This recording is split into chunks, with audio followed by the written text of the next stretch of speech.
poor little dog. I don't even know. You get that. You put the wheel on, right? You got a small little opening where it goes over the hub, right? Mm-hmm. This larger dog managed to stick his head through it. Oh my goodness! I did break my heart to even look at that. I couldn't even look at it, but yeah, I've always, any animal, if they can get their head in something, they do it. I don't know what it is about that, but they seem to like to put their heads in, especially cats. They'll get in anything, but that's unusual. Dogs usually don't stick their heads in holes like that, but poor guy. Yeah, it shows the picture, but I can tell you one thing. It might have went in easy, but it probably didn't come back out, as easy as it went in. No, I'm sure it might have stretched his ears just a little bit, because that's going to be rough coming back out for sure. Oh, yeah. Well, you know what? They're saying that the emissions of the greenhouse gases have gone way down. Now, do you believe that report? It's been, that the White House and a whole bunch of government authorities been saying that, the emissions for the, for green gases have gone way down. Well, and the fact is, they're lying. It's gone way up. It's higher than it's ever been. Well, my question is to that. If they're going to give out, where did they? Is this the cumulative of all over the world, or did they test like one area that's really doesn't have much pollution somewhere or any effects? Or my question is how they get that number and where they do it. I can tell you from my research and just listen to my news, the one tonight, the glacier melted so much it's releasing these viruses that have been dormant and stuff. That hasn't happened for years. Well, I can just say this. For over the last 2 decades, scientists have been keeping track, very close track, of atmospheric conditions and green gases. And where the main offenders, 2 of the biggest enemies we have in it, is India and China. And the levels gone drastically up compared to 2017. Yeah, I know. Yeah, I know you're right about China and India. And listen, they're not real strict on the EPA and all that stuff over there. I mean, they're not even strict on the age of some of the workers, so they're not going to really care about that. They just pump it out there about money and all that. And yeah, it's only going to get worse because there's more people. Their population keeps getting bigger. Well, you know what, though? The thing is, they don't have an EPA over there. We don't even have much of an EPA anymore. You realize that. Our right. EPA has been stripped. Now, our president's going to be signing a bill to get rid of, the regulations on clean water. That's the next one that's going to go out the window. Oh, wow. I think I seen something about that today, actually, somewhere. Yes. Yeah, that's scary stuff right there. As a matter of fact, I did see something. They're going to, like what you just said, they're going to lower the restrictions. That's scary because, water carries a lot of avenues for disease and everything else. So, boy, oh boy. Well, you know what? We were cleaning up a lot of areas, a lot of rivers, a lot of lakes, a lot of pollution, in major areas. And now, by relaxing the rules and the laws on, clean water, that means it's going to go back like it was. And that is really scary, especially when we got a lot of things going on. And also, I sent over to you today a little article about what's going to happen when the sea rises. Did you ever read that I sent you? I never got that article. I wish I would have. Well, I'm looking at it. I sent it to you on Messenger, a picture of a stop sign and water in the city. I never got that. Interesting. I'll be darned. That is interesting because, I love all that stuff when you send me. I never got that today, Gary. Totally serious. That freaks me out. Well, what they're saying is in the next 20 to 30 years, people living on the East Coast and on the West Coast is going to migrate inward because they're going to have to.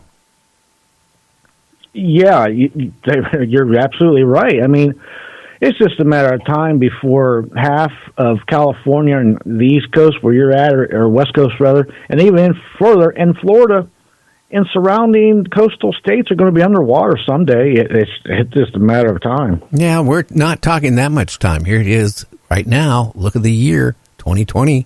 They're talking 2040.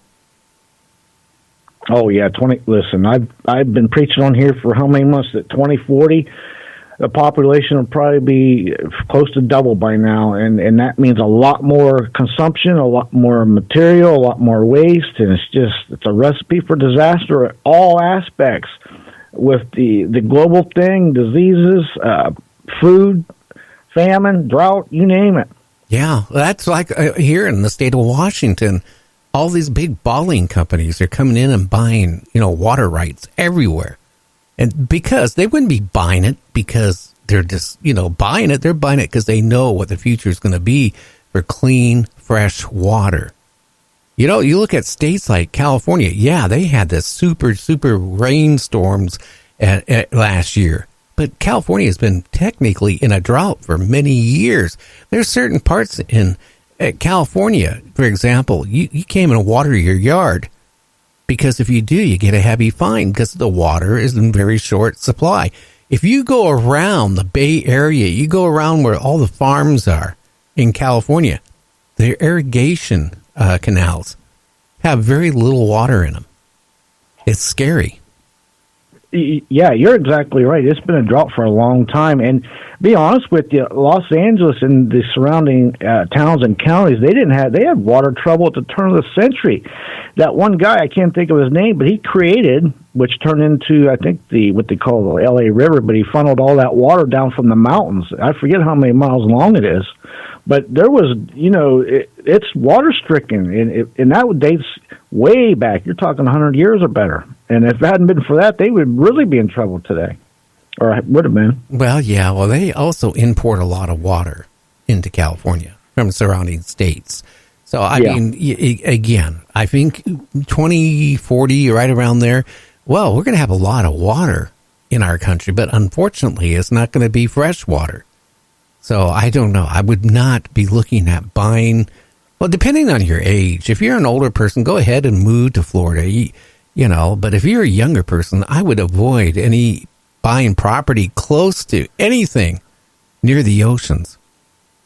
True. And what else is going to be a factor in all this? That's 20 more years of fracking all over the country. And that I don't care what they say, it damages a lot of water resources underneath the ground, because it eventually seeps into that stuff. And that's toxic. Oh, it is. Facebook, in the marketplace on Facebook. Do you know if you live near Florida, you can buy iguanas by the pound? I didn't know that, but I do not surprise me with that one because of the cold chill. They freeze. They're an invasive species. Not even supposed to be in Florida, but they'll freeze up and fall, and they're there for the pickings. I don't know what people's doing, but you say some people's eating them. I guess some people's going to, resell them. I don't know. Well, I just think they're not dead. What happens is they have no way to warm their body. So when it gets down to around 40 degrees, they just kind of like their little legs just let go because, they just can't hold on to anything. And they go into a dormant state where they're, not functionable. So all these people who want to make money are just going down around in Florida where all the trees are, with a big box or a shopping cart and picking these things up. And then they're putting them on Facebook. Now, you can either buy them, already gutted out and dressed, or you can buy them. I don't know. But, in South America, it's a delicacy eating them. But I don't know. They say it's chicken of the tree.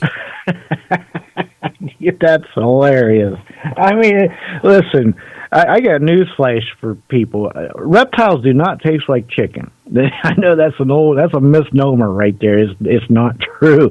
But, what people don't realize, all these iguanas over the years, they have really put a hurting on the local bird wildlife because they're invasive and they eat the birds.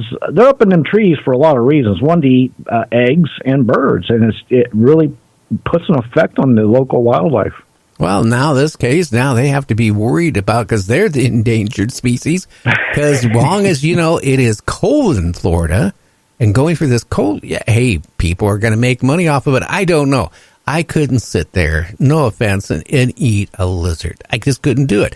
You know, that picture you sent over to me, I saw it numerous times before you even sent it over to me. But different variations, you know. One was this beautiful Chinese girl with her bowl of soup and her chopsticks. And she's just chomping her head away off of a bat. Oh. Now, that just... the picture you showed me had that smiley face, but it didn't even have the teeth in it. Who could... I mean, you know, you're risking even breaking your teeth because the hardest part of any creature is its teeth. So you're chomping a head away off of a bat. I'm surprised people don't break their teeth from it. But, yeah, the standpoint, you know, eating a bat? To me, that's disgusting. That is as low as you can get on eating food in the food chain, other than maybe eating ants. You know, that those bats, they just pretty much gut them and put it all in a bowl with some broth and it's soup. And, yeah, they bite right down on the head and all. They crunch it, and that's like, oh, my goodness. It's hard for me to eat something that's looking back and smiling at me. It's got a hard head and crunches. It's just, yeah, and listen, it doesn't taste like chicken. I'm pretty sure of that, too. Well, I don't know what bat would taste like, but I guarantee I wouldn't want to try it. But I guess it's a delicacy in China. Now, also because, you know, the bats eat the snakes, okay? So now this, you know, it's a real weird thing. And some of the snakes actually, like cobras in China, for example, eat the bats. So, I mean, it's a two-way street going back and forth. But then they're saying now it migrated from bats into snakes. So then people over there in China love eating snakes also. So, I mean, if you're eating bat or you're eating, you know, snakes, and then you get on a plane and then you're infecting people because, I mean, this disease is just going crazy. I mean, it is spreading really fast. And hopefully they can put a stop to it before, you know, more people die from it. Because depending on your age and your immune system, okay, if you're younger, well, if you're too young, again, it's bad. But if you're at like under 30 years old, you have a good chance of surviving it. If you're over 30 years old and you come in contact and get it, it could be really life-threatening because they don't have any antibiotics for it to work. No, they don't. And the thing is, too, a lot of people could get affected and spread it to other people before they even realize they're sick. And that's the dangerous part right there. Well, how many people now are going to be freaked out? Okay, this is the time of year. Everybody gets the flu. They get the colds, right? Oh, yeah. Okay, well, the first symptom of this virus is you feel like you got a cold. And then it kind of migrates like now you got the flu because you're having a hard time breathing. And then if you don't get help right away, you're dead. Yeah, I can see a lot of doctors' offices and hospitals are going to be packed up, people paranoid, and rightfully so, because, again, if you wait too long, like you just said, it's too late. Yeah, and unlike a lot of these type of things, you know, you don't have to touch somebody.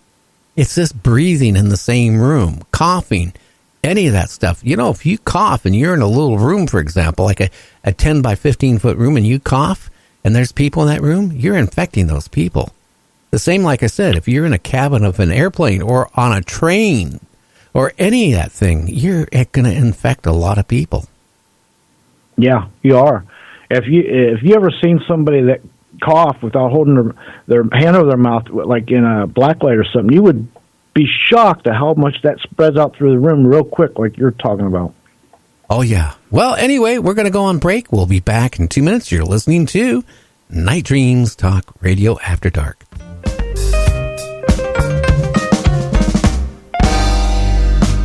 Jake the Maggot was a biker and drove his motorcycle very fast. Drove a big chop Harley with a gang color jacket and ran down citizens for laughs. He had an old lady named Petula who packed an automatic 45 gun. They had just come up from California where they'd shot 6 cops for fun. Jake, who thought he was the best there was down the interstate he saw, till the day he tangled with the county sheriff who they all call 104.